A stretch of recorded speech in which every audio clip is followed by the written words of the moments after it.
Mheshimiwa Zainab Katimba, Naibu Waziri wa Katiba na Sheria, Mheshimiwa Albert Chalamila, Mkuu wa Mkoa wa Dar es Salaam, wawakilishi wa Mahakama ya Tanzania, waheshimiwa wabunge mliopo, Bipili Mtambalike, Mwenyekiti wa Bodi ya THRDC, Wakili Onesmo Ole Ngurumwa, Mratibu wa Kitaifa wa Muungano wa Watetezi wa Haki za Binadamu Tanzania, wadau wa maendeleo na wawakilishi wa mashirika ya kimataifa, wawakilishi wa sekta binafsi, wajumbe wa bodi ya wakurugenzi ya THRDC, waratibu wa kanda, wakurugenzi wa asasi za kiraia, sekta binafsi na taasisi za uhisani, watetezi wa haki za binadamu, watoa huduma za msaada wa kisheria na wadau wa taaluma ya sheria, waandishi wa habari, waheshimiwa mabalozi, mabibi na mabwana. Nianze na kuwashukuruni sana kwa mwaliko wa kunishirikisha katika jambo hili kubwa. Katika mazingira tunayopita, wenzako wakikualika kwenye shughuli ya watetezi wa haki za binadamu, maana wanahisi mnafanana kidogo mawazo. Uongo?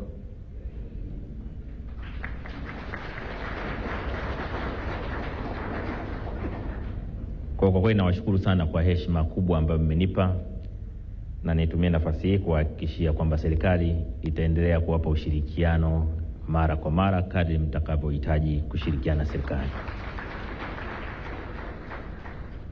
Lakini nitumie nafasi hii pia kuwapa salamu kutoka kwa Mwenyekiti wa Rais wa Jamhuri ya Muungano wa Tanzania, Daktari Samia Suluhu Hassan, ambaye miaka michache iliyopita ndiye alikuwa mgeni rasmi kwenye shughuli yenu.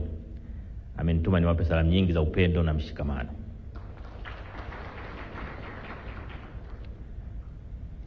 Kwa niaba ya serikali, niwapongeze sana ndugu zangu wa mtandao wa watetezi wa haki za binadamu THRDC kwa kazi kubwa ambayo mmefanya katika nchi yetu tangu kuundwa kwenu. Mwenyekiti wa bodi ameeleza, Mheshimiwa Waziri ameeleza, lakini vile vile mratibu ameeleza. Serikali ambayo haitambui mchango wenu itakuwa serikali kipofu. Serikali yetu inatambua na kuthamini mchango wenu. Mmetoa mchango mkubwa katika huduma za kisheria katika nchi yetu. Mmetoa mchango mkubwa kwa elimu kwa wananchi.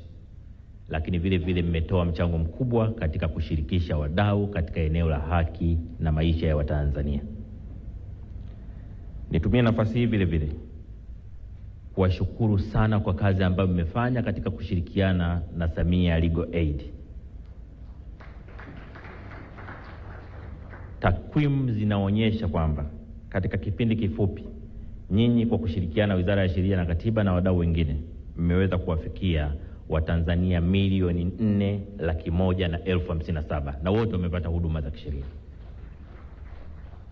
Nawapongeza na kuwashukuru sana. Mheshimiwa Mkuu wa Mkoa alipopanda pale, aliposema anatafakari kuhusu haki za binadamu, na nikajua atatupa mtiririko fulani hivi, nikaanza kusubiri kwa hamu, maana Mkuu wa Mkoa ni mwalimu. Alafu baadaye akatuacha kwenye mataa. Sasa aliposema vile, na mimi nikaanza kuandika pale. Nimeandika kidogo ili niseme labda kama nia yake ilikuwa kutupa mtihani, basi Mheshimiwa Mkuu wa Mkoa akasahihishe. Mimi najaribu nilichomwandikia ni hiki, na nitaandika kama nilivyoandika. Nimeandika hivi: Mheshimiwa Mkuu wa Mkoa, nadhani majibu ya hoja yako yako hivi: tukiongelea haki za binadamu zinaanzia kwa mtu. Tunaposema haki za binadamu, wakati mwingine maneno haya yanaweza kusikika kama jambo kubwa sana kisheria, lakini maana yake halisi ni hii: ni mama anayetaka mtoto wake awe salama,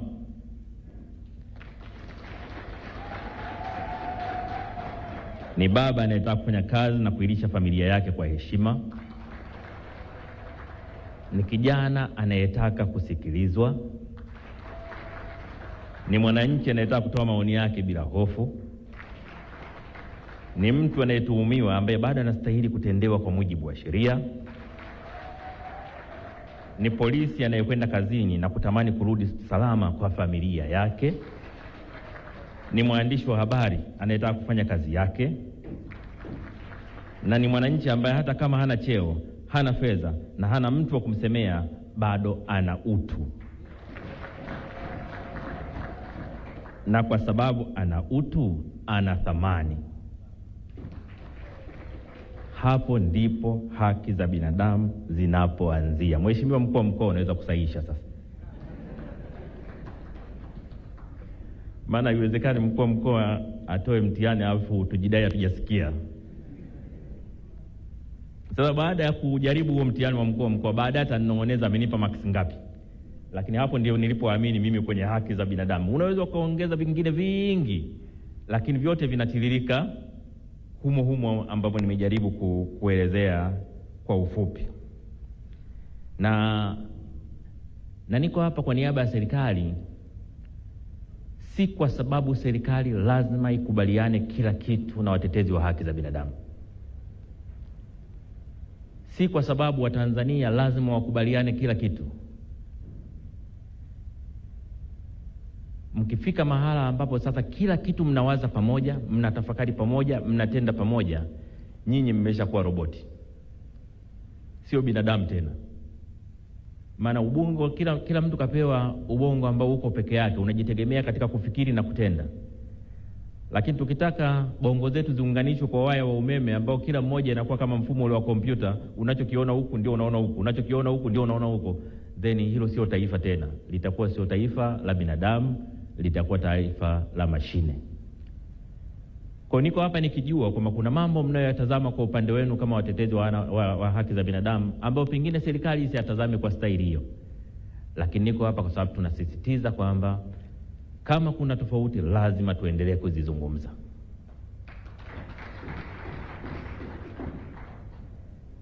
Na tunaweza tukafika mahali kwenye baadhi ya maeneo tusielewane moja kwa moja, lakini si dhambi. Ndio maana watu wao wanasema kuna muda mnafika mahali sasa tumekubaliana kutokubaliana. Na waungwana wakisema tumekubaliana kutokubaliana, hapo wanagonga glasi kuonyesha kwamba si ugomvi kutokubaliana. Katika dira ya 2050 ya Tanzania, moja ya mambo yameelezwa kwa kirefu sana na kwa kina ni kujenga jamii inayozingatia na kujali haki za binadamu. Kati ya sasa na mwaka 2050 tunaongelea utawala bora, tunaongelea ushirikishwaji wa wananchi, na tunaongelea usawa wa kijamii. Katika kuyatekeleza yote haya tunashirikiana na nani? Kwa vyovyote wadau wetu lazima wawe watetezi wa haki za binadamu.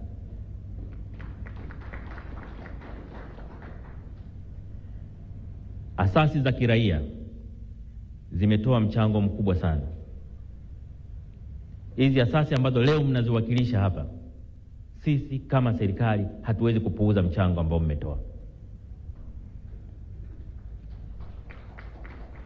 Kwa nguvu ambayo mmekuwa nayo ya nje na ndani ya nchi, mmeshiriki hata katika kujenga uchumi wetu. Mmeshiriki katika ununuzi wa bidhaa pamoja na huduma katika nchi yetu kwa kipindi ambacho mmekuwa mkifanya kazi zenu. Mmeshiriki katika kuchangia kodi na ada katika mapato ya serikali. Mmeshiriki katika kujenga uwezo wa wananchi. Lakini mmeshiriki vile vile katika kuvutia rasilimali fedha kutoka nje ya nchi. Na katika eneo hili kwa kweli, kwa namna ya pekee na washukuru wadau wetu wa kimataifa, na balozi wa Ulaya atusaidia kutufikishia salamu kwa wenzao kwamba kwa kweli tunatambua mchango wao. Kwa sababu kadri walivyokuwa wanawezesha rasilimali fedha, ndivyo ambavyo tuliweza pia kuwa tunaongeza ajira kwa watu wetu. Na kwa kweli nimwambie balozi wa Ulaya na wenzake wasione ni tatizo kuendelea kuzungumza namna ya kuzisaidia taasisi zetu. Wanapopunguza michango yao, wanapunguza nafasi muhimu ya watetezi wa haki za binadamu, sio kwa Tanzania tu, lakini kwa Afrika na dunia. Ni muhimu wajue kwamba tunathamini na kutambua michango yao, na kwa kweli kwa kadri inavyowezekana tunawasihi waendelee kutoa michango hiyo. Serikali kwa upande wake itaendelea kutengeneza mazingira wezeshi ili taasisi zetu hizi ziweze kufanya kazi zake kwa mafanikio, lakini vile kuleta tija kwa taifa, tija iliyokusudiwa. Nilikuwa naangalia takwimu zetu hapa. Wanasema katika utekelezaji wa majukumu ya asasi za kiraia tumekuwa tukitegemea karibu 85% kutoka kwa ufadhili kutoka nje, na taasisi ambazo zimekuwa hazina vyanzo mbadala ni 79%, na karibu 40% ya taasisi zetu ama zimesitisha utekelezaji wa majukumu yake ama zimepunguza wafanyakazi wake. Kwa hiyo mnaposema serikali itengeneze sera wezeshi, ninawaelewa. Na niwahakikishie kwamba kwa kweli tutafanya kila inavyowezekana kushirikiana na nyinyi, kwa sababu tunajua mchango wenu kwa jamii. Tunajua nafasi yenu kwa jamii. Tunajua umuhimu wenu kwa jamii. Mratibu alipozungumza, lakini pia mwenyekiti wa bodi alipozungumza, wamegusia mambo kadhaa ya msingi ambayo ningependa niyasemee kidogo. Kwanza nawapongeza katika mkakati wenu wa kutaka kujenga makao makuu, ambapo rais wetu Dr. Samia Suluhu Hassan alitoa kiwanja.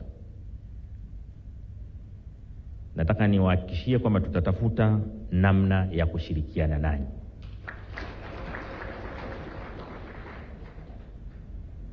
Na mimi nitakapokwenda kumpa mwenyekiti wangu, rais wangu, na taarifa kuhusu mkutano wenu huu, nitapata nafasi ya kumwambia kwa mheshimiwa, nimekwenda, ndugu zetu wa THRDC kwanza wanakushukuru kwa kiwanja ulichotoa.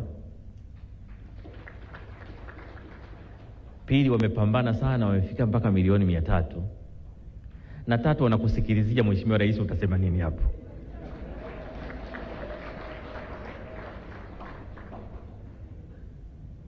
Na hakika mheshimiwa rais atatikisika kidogo. Unajua inakatisha tamaa ukisema umewapa watu kiwanja alafu wanakuja kutoa taarifa wao wenyewe mmeshakusanya shilingi ngapi, eti ndio tunajiangalia. Sasa ile inakatisha tamaa, lakini ukishasema tumepiga hatua hii unampa mtu matumaini. Kwa hiyo kwa kweli nawashukuruni kwa kumpa heshima rais kwa kuanza ile juhudi na kuzitekeleza. Lakini lingine ni mmeongelea habari ya michango ya CRS.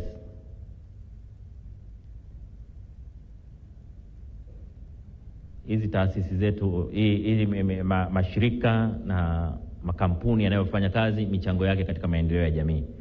Sasa hili ni la kisera, niseme tu nimelipokea. Tutakwenda tulifanyie kazi, lakini tutafanya kazi pia kwa kushirikiana na nyinyi tujue linawezaje kuwa na manufaa kwetu. Serikali itaona namna ya kuliweka vizuri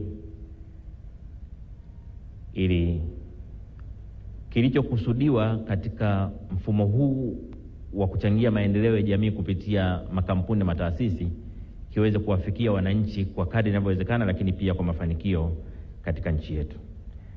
Lakini pia mmeongelea habari ya mazingira wezeshi ya kodi kwa zaki.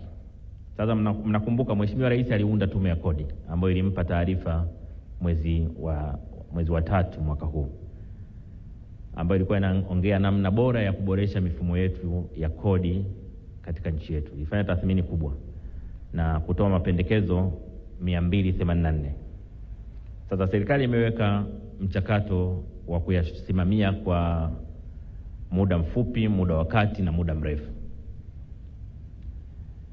Nataka nitumie nafasi hii kuhakikishieni kwamba wakati serikali itakapokuwa ikifanyia kazi jambo hili, nitamwomba mheshimiwa rais kwamba na changamoto ya asasi za kiraia ichomekwe katika michakato hiyo ya mambo hayo matatu.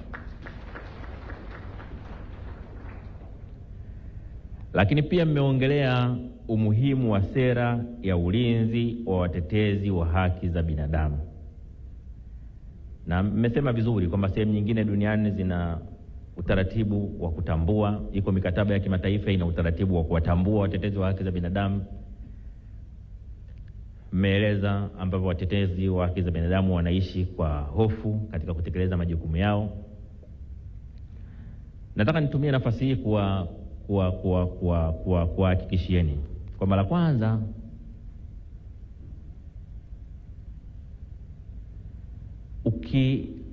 ukiona watetezi wa haki za binadamu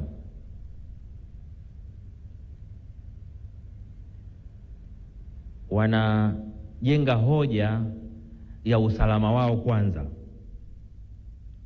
na kueleza hofu kabla wajaenda kwa wale wanaowatetea, unajua hapa kuna shughuli ya kufanya. Hapa kuna shughuli ya kufanya.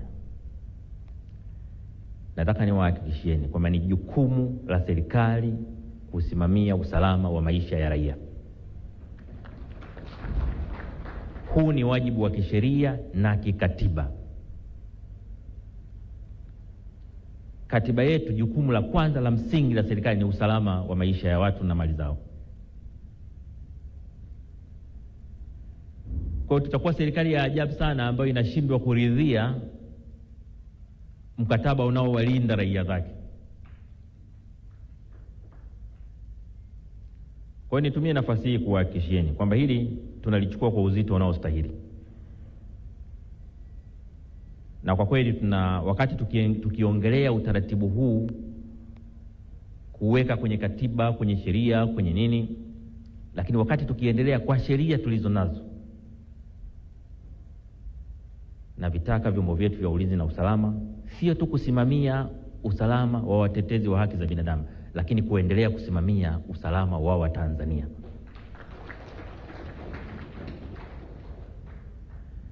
Watanzania wana haki ya kuishi kwa amani bila hofu. Ni haki yao ya kikatiba. Kwa katiba hii tulionayo, Watanzania wana haki ya kuishi kwa amani. Na nimeona hata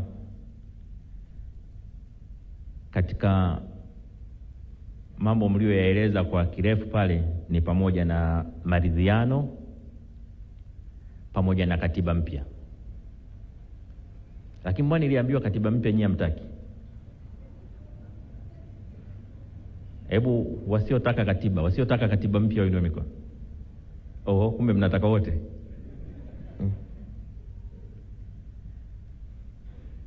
Sasa hebu niseme kidogo kwenye hili la katiba. La kwanza, ni muhimu sana watetezi wa haki za binadamu, asasi za kiraia, vyama vya siasa na Watanzania kujua kwamba sheria kuu ya nchi ni katiba. Sheria kuu ya nchi ni katiba. Majaribio ya kupata katiba mpya yamekuwepo kwa zaidi ya miaka 40.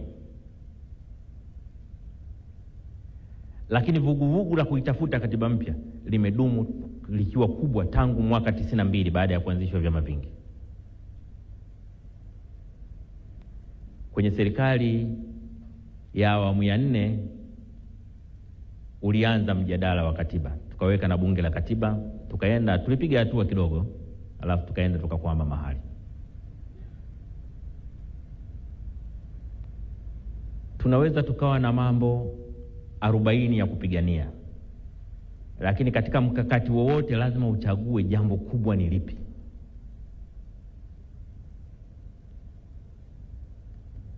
Kwa mfano sasa hivi ukisikiliza madai mengi ya watu mbalimbali, unakuta wamepanga mambo 10 kwa pamoja. Ushindi vita ya mambo 10. Lazima uchague kubwa linaloweza kuyabeba mengine yote ni lipi. Na katika utawala bora katika nchi, kitu kinachoweza kubeba mengine yote ni katiba.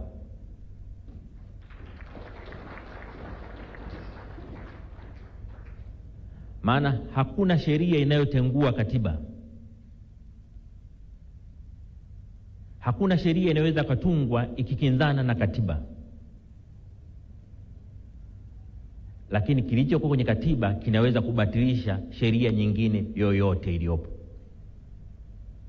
Ukishaunda leo katiba mpya, sheria zote ambazo zipo na zilizotangulia kuwepo zinazokinzana na katiba ile, siku ile ile ukipitisha katiba mpya zinakuwa zimekufa hizo sheria zinazokinzana na katiba. Ndio maana kama nina kitu cha kuwaambia Watanzania, ningewaambiwa hebu makamu wa rais waambie Watanzania jambo moja tu. Wakisema una jambo la kuwaambia Watanzania moja tu, unapewa nafasi ya mwisho, sema moja, nitasema pambaneni mpate katiba mpya.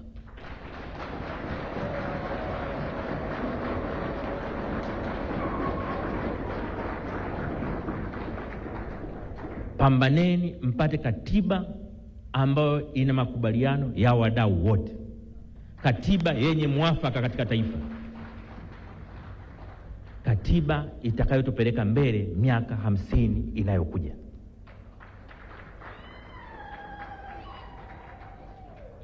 Katiba ambayo kila Mtanzania popote alipo atajisikia fahari kujitambulisha, mimi natoka Tanzania.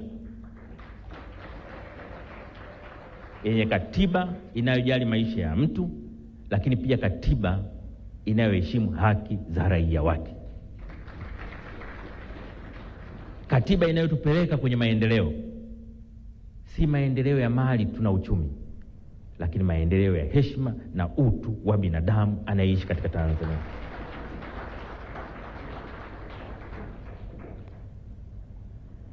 Ili uwe na hakika ya kupata katiba mpya, moja ya mambo ambayo ni muhimu sana, mambo ambayo ni muhimu sana ni utashi wa kupata katiba wa rais aliyoko madarakani. Nataka niwaambie bila kuwadanganyeni,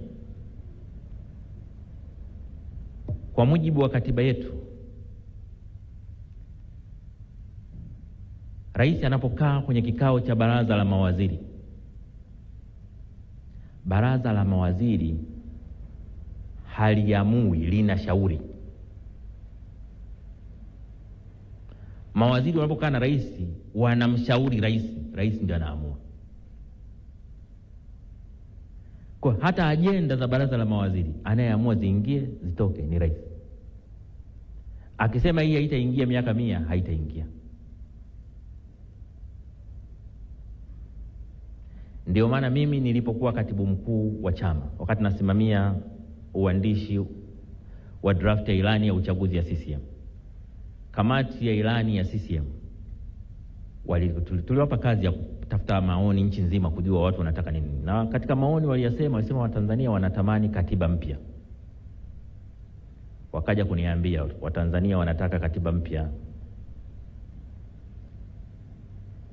Nikamwambia mwenyekiti wa ile kamati na wenzake, nikamwambia sikilizeni, jambo lenyewe zuri, lakini sasa hivi tayari tuna mgombea wa urais na tunategemea atakuwa rais. Ni vizuri atuhakikishie kwamba atalisimamia hilo, tusiliweke kitu ambacho hakitatekelezwa. Tukakubaliana, na mimi nikaenda kumuona Mheshimiwa Rais wakati ule kama mwenyekiti wangu wa chama, mimi katibu mkuu. Nikamwambia Mheshimiwa mwenyekiti, kamati imekuja kuniona ya ilani. Inasema moja ya mambo makubwa waliobaini kwa wananchi walipotembea huko, wananchi wanataka katiba mpya. Nimekuja kukuuliza, una utashi, unataka ili jambo liingie kwenye ilani ya CCM? Akanijibu hivi, katibu mkuu, tume ya haki jinai niliyoiunda, katika moja ya mapendekezo yake nayo ilibaini kwamba Watanzania wanataka katiba mpya, na niliwaahidi kwamba nitalitekeleza. Siwezi kuacha ahadi yangu, liwekeni.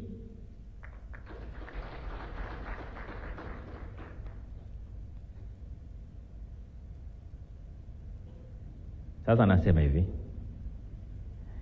ningekuwa na njia ya kuwaambia Watanzania jambo hili kwa siri bila hata rais kusikia, ningefanya. Kwamba jamani, rais analitaka, sukumeni.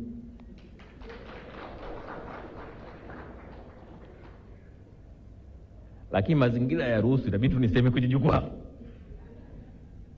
Kwa jamani, ili Rais Samia analitaka, anataka litekelezwe.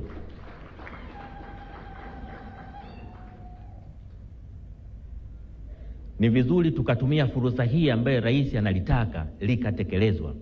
Na Tume ya Haki Jinai ilishauri kwamba lifanyike kabla ya uchaguzi wa 2028 wa serikali za 29 wa serikali za mitaa na uchaguzi wa 2030. Lakini pia hata tume ya juzi ya Chande na yenyewe imesema katiba mpya hiyo imepatikana by mwaka 2028 ili tumike 29 na 30. Komaeni hapo.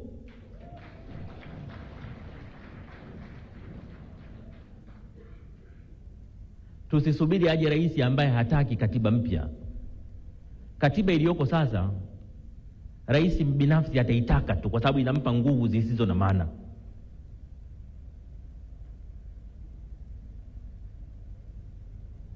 Tusiruhusu tupate rais ambaye hana hamu na katiba. Tutaitafuta tena katiba kwa miaka 50 mingine. Mazari Mama Samia kaonyesha anania hapo. Niwaambie nini muelewe.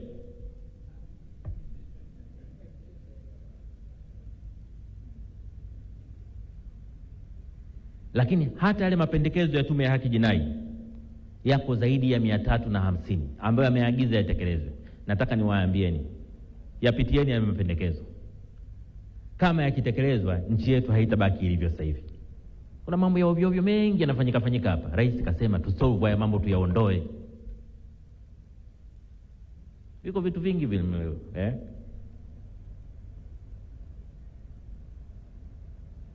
habari ya watu kukaa mahabusu, vikesi vidogodogo, vitu vya kijinga viko vingi tu.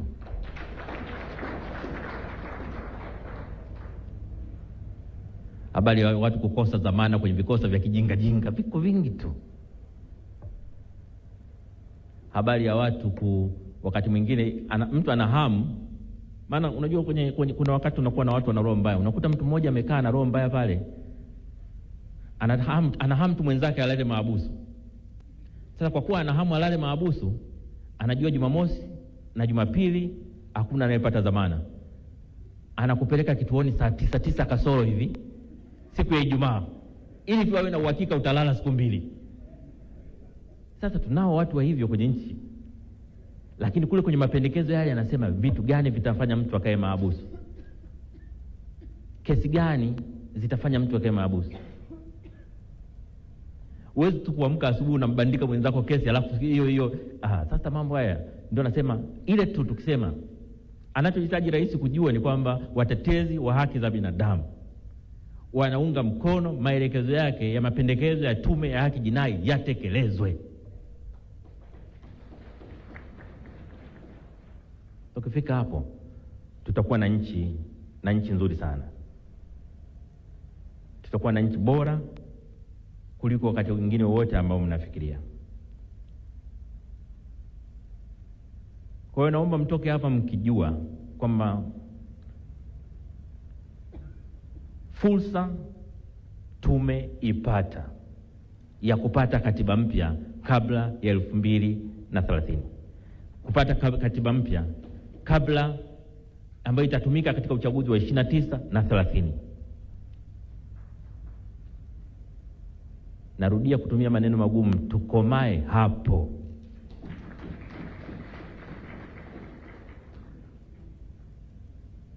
Na naongea na Watanzania wote, naongea na wana CCM, naongea na upinzani, naongea na asasi za kiraia. Nawaambia wana CCM, katiba mpya ni kwa faida ya watoto, wajukuu wenu na vizazi vijavyo. Nawaambia vyama vya upinzani, katiba mpya ni kwa faida yenu, watoto wenu, wajukuu na vizazi vijavyo. Nawaambia asasi za kiraia na watetezi wa haki za binadamu, katiba mpya ni kwa faida ya watoto wenu, wajukuu na vizazi vijavyo.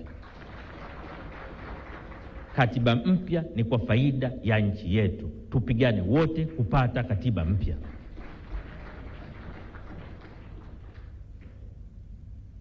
Tukishafika hapo, kasi ya maendeleo na mabadiliko kwenye nchi yetu itakuwa kubwa kuliko mnavyofikiri.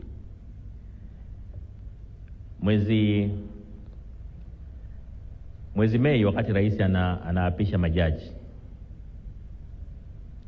kama mlisikiliza hotuba yake, Mheshimiwa Rais Dr. Samia Suluhu Hassan alisema, katika moja ya maneno alisema haki ni msingi wa amani.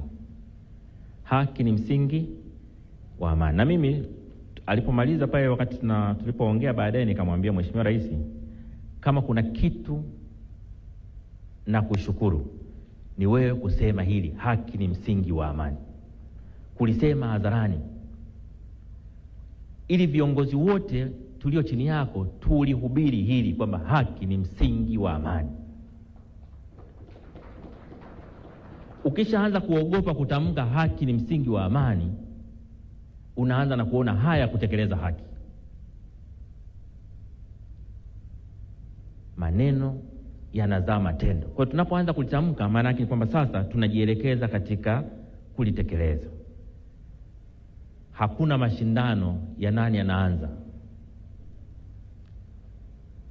Haki ni msingi. Haiwezekani mtetezi wa amani akawa adui wa haki na mtetezi wa haki akawa adui wa amani. Alifikiriki.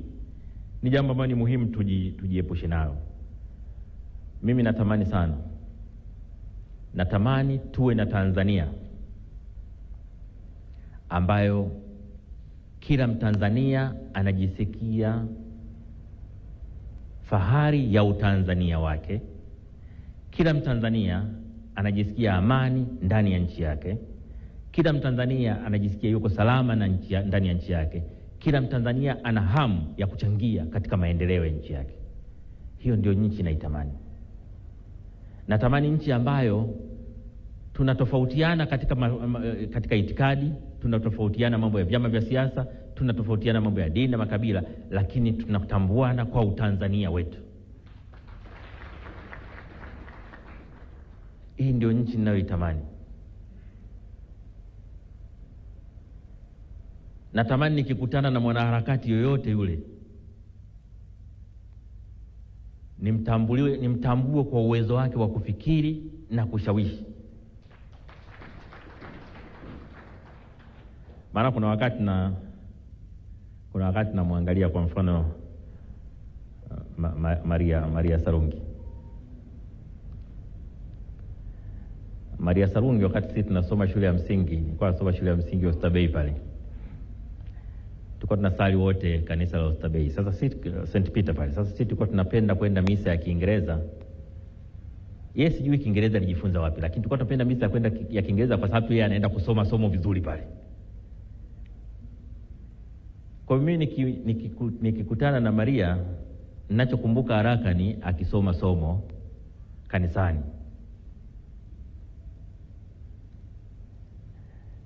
Na wakati ule kwa jinsi hivyo kwa akisoma vizuri, mimi nilikuwa shule ya msingi wakati ule. Nilipojua mama yake ni mzungu, nikaanza na mimi nitaoa mzungu ili watoto wangu wanasoma kama yule. Ingawa maisha magumu sana. Baada ya kuoa mzungu nikaishia kuoa Msambaa.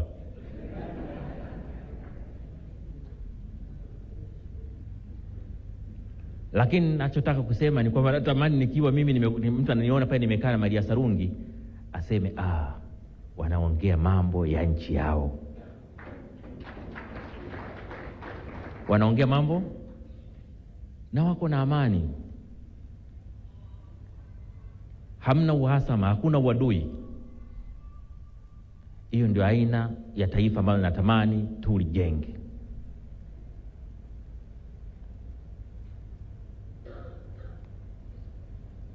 Kwa kila mtu ni muombe kila Mtanzania atumie kila nafasi alionayo kurudisha umoja, kurudisha mshikamano, lakini pia kusimamia haki kama msingi wa amani. Baada ya maelezo hayo, sasa kwa heshima kubwa natamka kwamba mkutano wa THRDC umefunguliwa.